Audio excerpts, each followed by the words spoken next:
Hello, my name is Jim Toot, and I'm an Associate Professor of Political Science at Central Virginia Community College. In this video, we'll discuss the presidency, Part 2, how presidents get things done, and the presidency in the information age. The political system was designed by the framers to be infrequently innovative, to act with neither efficiency nor dispatch. Authority is decentralized. Political parties are usually in conflict. Interests are diverse. Presidents try to set the political agenda. They call attention to issues and solutions using constitutional powers, such as calling Congress into session, recommending bills, and informing its members about the State of the Union, as well as giving speeches and making news. Congress does not always defer to and sometimes spurns the president's agenda. Its members serve smaller, more distinct constituencies for different terms. When presidents hail from the same party as the majority of Congress members, they have more influence to ensure that their ideas receive serious attention on Capitol Hill. Presidents work hard to keep or increase the number of members of their party in Congress. Presidential coattails are where members of Congress are carried into victory by the winning presidential candidate, but they're becoming increasingly short, the presidential coattails. Since presidents usually have less party support in Congress in the second halves of their term, they most often expect that Congress will be more amenable to their initiatives in their first 2 years. But divided government, where one party controls the presidency and another party controls one or both chambers of Congress, has been common over the last 50 years. The prospect of both the friendly House and Senate has become an exception. However, the 115th Congress is controlled by the Republican Party, as well as the White House with President Donald Trump. What about the contents of the president's agenda? The president is but one player among many shaping it. Ideas largely come from fellow partisans outside the White House, bills already introduced in Congress, or programs proposed by the bureaucracy. Crises and unexpected events affect presidents' agenda choices. Issues pursue presidents, especially through questions and stories of White House reporters, as much as presidents pursue issues. A hugely destructive hurricane on the Gulf Coast propels issues of emergency management, poverty, and reconstruction onto the policy agenda, whether a president wants them there or not. Many agenda items cannot be avoided. Presidents are charged by Congress with proposing an annual budget. Raw budget numbers represent serious policy choices, and there are ever more agenda items that never seem to get solved. After suggesting what Congress should do, presidents try to persuade legislators to follow through.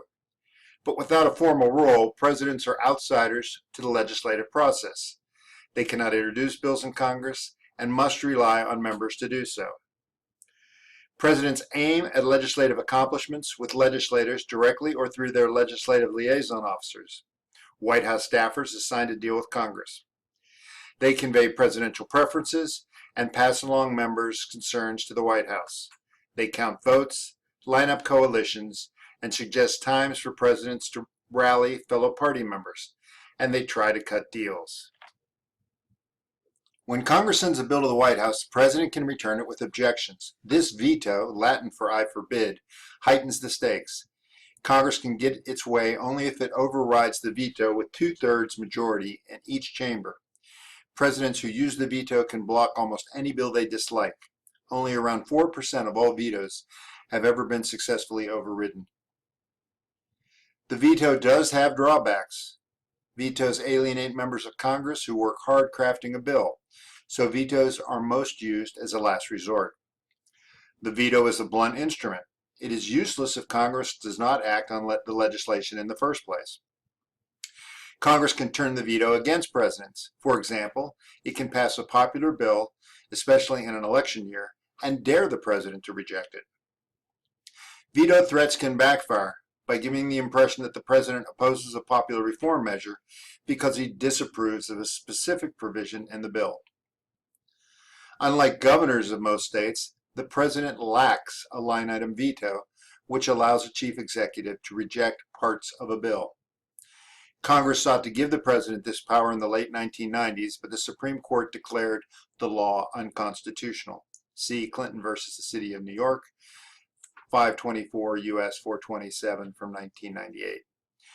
Presidents must take or leave bills in their totality.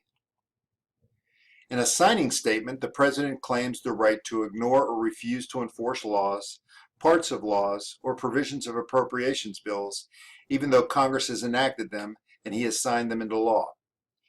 This practice was uncommon until developed during President Ronald Reagan's second term. It escalated under President George W. Bush, who rarely exercised the veto, but instead issued almost 1,200 signing statements in 8 years, about twice as many as all of his predecessors combined.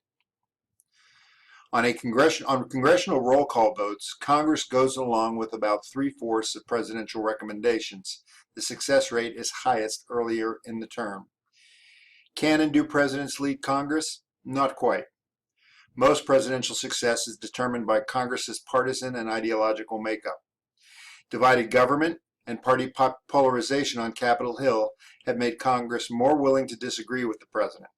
So recent presidents are less successful, even while being choosier about the bills to endorse. As chief executive, the president can move first and quickly, daring others to respond. Presidents like both the feeling of power and favorable news stories of them acting decisively. Though Congress and the courts can respond, they often react slowly. Many, if not most, presidential actions are never challenged. Presidents both hire, and with the exception of regulatory commissions, fire executive officers. They also appoint ambassadors, the members of independent agencies, and the judiciary. The months between election and inauguration are consumed by the need to rapidly assemble a cabinet, a group that reports to and advises the president, made up of the heads of the 14 executive departments and whatever other position the president accords cabinet-level rank. Cabinet appointees overwhelmingly hail from the president's party. Choosing fellow partisan rewards the winning coalition and helps achieve policy. These presidential appointees must be confirmed by the Senate. The Senate rarely votes down a nominee on the floor, but it no longer rubber stamps scandal-free nominees. A nominee may be stopped in a committee. About 1 out of every 20 key nominations is never confirmed, usually when a committee does not schedule it for a vote.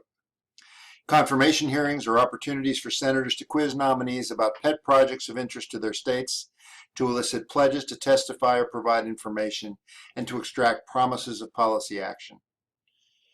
Presidents make policy by executive orders. Executive orders are directives to administrators in the executive branch on how to implement legislation.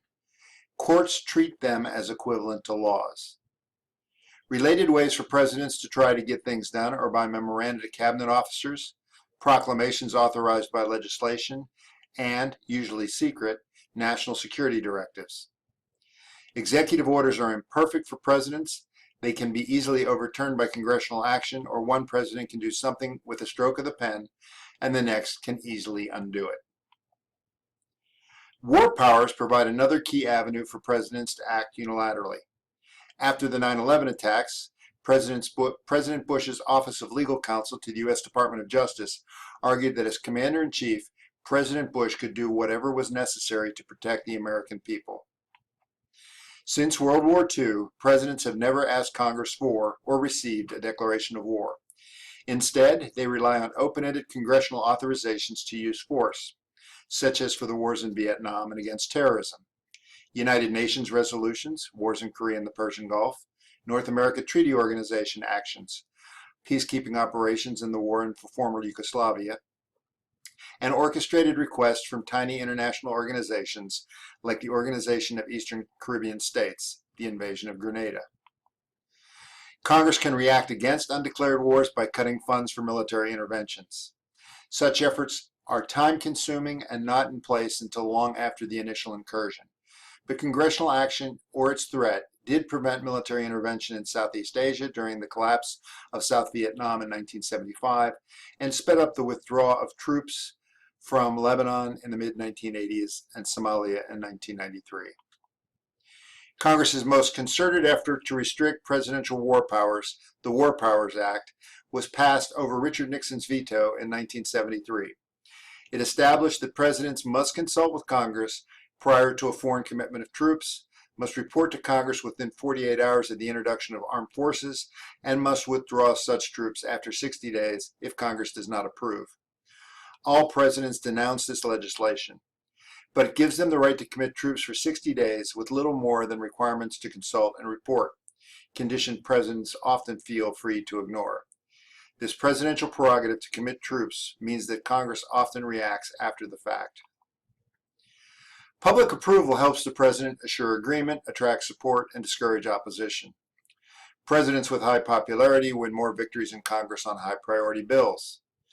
For over 50 years, pollsters have asked survey respondents, do you approve or disapprove of the way that the president is handling his job? Over time, there has been variation from one president to the next, but the general pattern is unmistakable. Approval starts out fairly high, near the percentage of the popular vote, increases slightly during the honeymoon, fades over the term, and then levels off. Presidents differ largely in the rate at which their approval rate declines. Events during a president's term and how the news media frames them drive approval ratings up or down. Depictions of economic hard times, drawn-out military engagements, for example, Korea, Vietnam, and Iraq, unpopular decisions, for example, Ford's pardon of Nixon, and other bad news drag approval ratings lower. The main upward push comes from the quick international interventions. Naturally and inevitably, presidents employ pollsters to measure public opinion. Poll data can influence presidents' behavior, the calculation and presentation of their decision and policies, and their rhetoric. Even when the public opinion data have no effects on a presidential decision, they can still be used to ascertain the best way to justify the policy or to find out how to present, that is, spin, unpopular policies so that they become more acceptable to the public. Presidents speak for various reasons: to represent the country, address issues, promote policies, and seek legislative accomplishments, to raise funds for their campaign, their party, and its candidates, and to berate the opposition. They also speak to control the executive branch by publicizing their thematic focus, ushering along appointments, and issuing executive orders. In their speeches, presidents celebrate, express national emotion, educate, advocate, persuade, and attack. Their speeches vary in importance, subject, and venue. Speech-making can entail going public.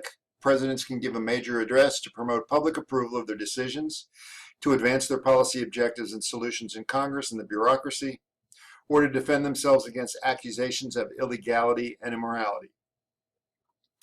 Going public is a strategic adaptation to the information age.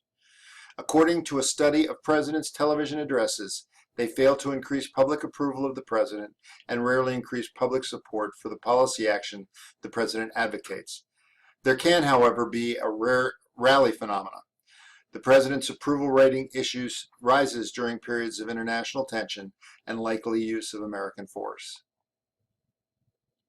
The White House communications operations has four basic purposes: advocating or promoting the president's policies and goals, explaining or providing information, details, and answering questions, defending, responding to criticism, unanticipated events, cleaning up after mistakes, and challenging unfair news stories, and coordinating, bringing together White House units, governmental agencies or bureaucracies, allies in Congress, and outside supporters or interest groups to publicize and promote presidential actions.